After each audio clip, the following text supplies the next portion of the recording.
Assalamualaikum warahmatullahi wabarakatuh. Perkenalkan, nama saya Abul Walid Ulung, NIM 1923301 dari Prodi D3 Manajemen Pajak. Mata kuliah Manajemen Pajak. Pada video kali ini saya akan membahas tentang manajemen perpajakan perusahaan memiliki hubungan istimewa.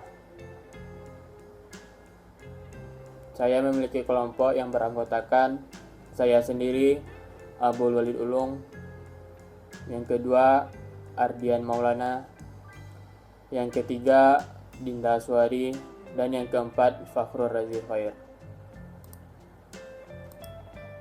Baiklah, materi pertama akan saya jelaskan sendiri, yaitu pengertian hubungan istimewa menurut PSAK. Hubungan istimewa menurut PSAK adalah bila satu pihak mempunyai kemampuan untuk mengendalikan pihak lain atau mempunyai pengaruh signifikan atas pihak lain dalam mengambil keputusan keuangan dan operasional.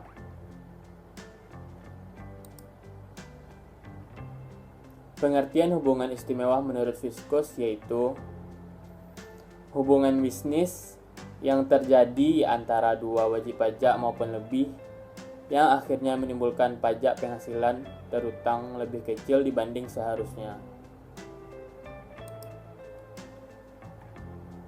Perpajakan dalam kaitannya dengan transaksi yang dipengaruhi hubungan istimewa.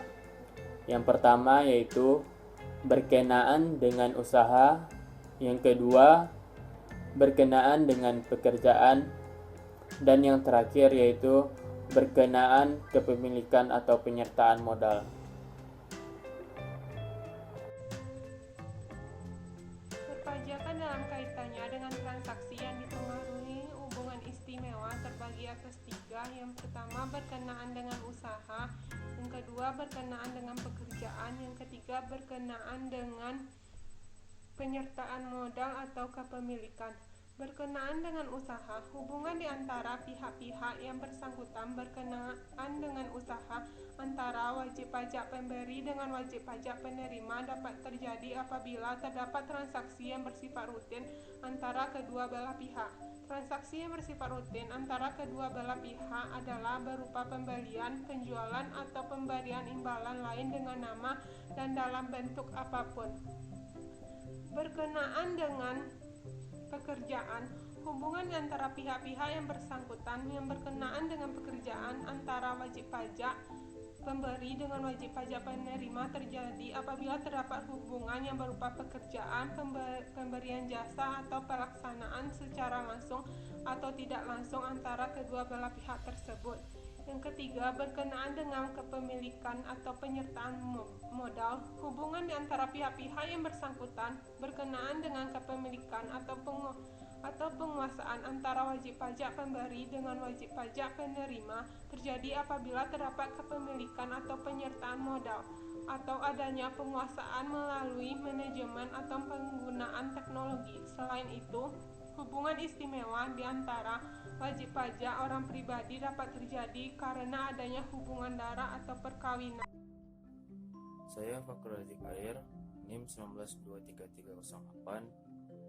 Saya akan menjelaskan tentang perpajakan dalam kaitannya dengan transaksi yang dipengaruhi hubungan istimewa. Berkenaan dengan pekerjaan, hubungan di antara pihak-pihak yang bersangkutan berkenaan dengan pekerjaan antara wajib pajak pemberi dengan wajib pajak penerima terjadi apabila terdapat hubungan yang berupa pekerjaan, pemberian jasa, atau pelaksanaan kegiatan secara langsung atau tidak langsung antara kedua pihak tersebut. Selanjutnya, berkenaan kepemilikan atau penyertaan modal. Hubungan di antara pihak-pihak yang bersangkutan berkenaan dengan kepemilikan atau penguasaan antara wajib pajak pemberi dengan wajib pajak penerima terjadi apabila terdapat kepemilikan atau penyertaan modal atau adanya penguasaan melalui manajemen atau penggunaan teknologi. Selain itu, Hubungan istimewa di antara wajib pajak orang pribadi dapat pula terjadi karena adanya hubungan darah atau perkawinan. Berikut penjelasan mengenai penyebab hubungan istimewa. Yang pertama, wajib pajak mempunyai penyertaan modal langsung atau tidak langsung paling rendah 25% pada wajib pajak lain. Hubungan antara wajib pajak dengan penyertaan paling rendah 25% pada dua wajib pajak atau lebih, atau hubungan di antara dua wajib pajak atau lebih yang disebut terakhir. Yang kedua, wajib pajak menguasai wajib pajak lainnya atau dua atau lebih. Wajib pajak berada di bawah penguasaan yang sama, baik langsung maupun tidak langsung. Atau hubungan istimewa di antara wajib pajak dapat juga terjadi karena penguasaan melalui manajemen atau penggunaan teknologi, walaupun tidak terdapat hubungan kepemilikan. Hubungan istimewa dianggap ada apabila satu atau lebih perusahaan berada di bawah penguasaan yang sama. Demikian juga hubungan di antara beberapa perusahaan yang berada dalam penguasaan yang sama tersebut. Contoh lain mengenai transfer pricing. Transfer pricing adalah suatu kebijakan yang diatur oleh perusahaan untuk menentukan harga transfer transaksi, baik harga atas barang, jasa, harta tak terwujud, ataupun transaksi finansial yang dilakukan oleh perusahaan. Pricing bisa juga diartikan sebagai besaran harga yang dibebankan individu pada perseroan multisatuan atas transaksi yang terjadi di antara mereka.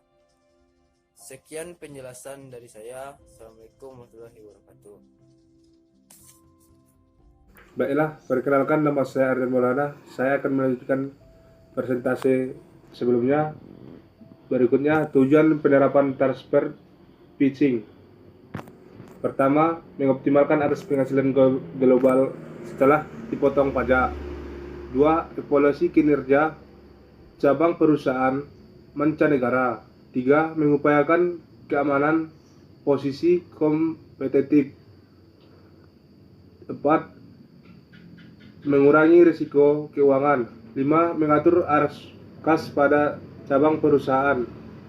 5. Mengurangi risiko pengambilan pemerintah. 7. Mengurangi beban tanggung pajak dan bea masuk. Berikutnya, motivasi transfer pricing di Indonesia. Yang pertama adalah pengurangan objek pajak. Yang kedua, penurunan pengaruh depresiasi. Yang ketiga, pelonggaran pengaruh pembatasan kepemilikan luar negeri. 4. Menguatkan tuntutan kenaikan harga atau proteksi terhadap saingan impor.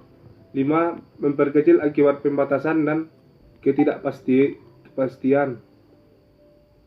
Berikutnya, yang tidak dianggap pihak yang mempunyai hubungan istimewa. Yang pertama, penyandang dana, serikat dagang, perusahaan pelayanan umum, departemen dan instansi pemerintah yang tidak mengendalikan atau mengendalikan bersama memiliki pengaruh signifikan terhadap entitas pelapor. Yang kedua, pelanggar pemasok, pemegang hak franchise, distributor atau perwakilan agen umum semata-mata karena ketergantungan ekonomis yang diakibatkan oleh keadaan semata-mata dalam pelaksanaan urusan normal dengan identitas pelapor. Yang ketiga, dua entitas hanya karena mereka memiliki direktur atau anggota manajemen kunci yang sama atau karena anggota dari manajemen kunci dari atau entitas mempunyai pengaruh signifikan terhadap entitas lainnya. Berikutnya, Advance Pricing Agreement. Advance Pricing Agreement adalah perjanjian antara Direktur Jenderal Pajak, wajib pajak dan atau otoritas pajak negara lain untuk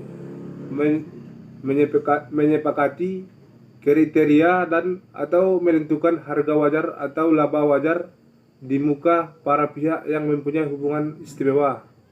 Baiklah, sekian dari saya kembalikan kepada moderator.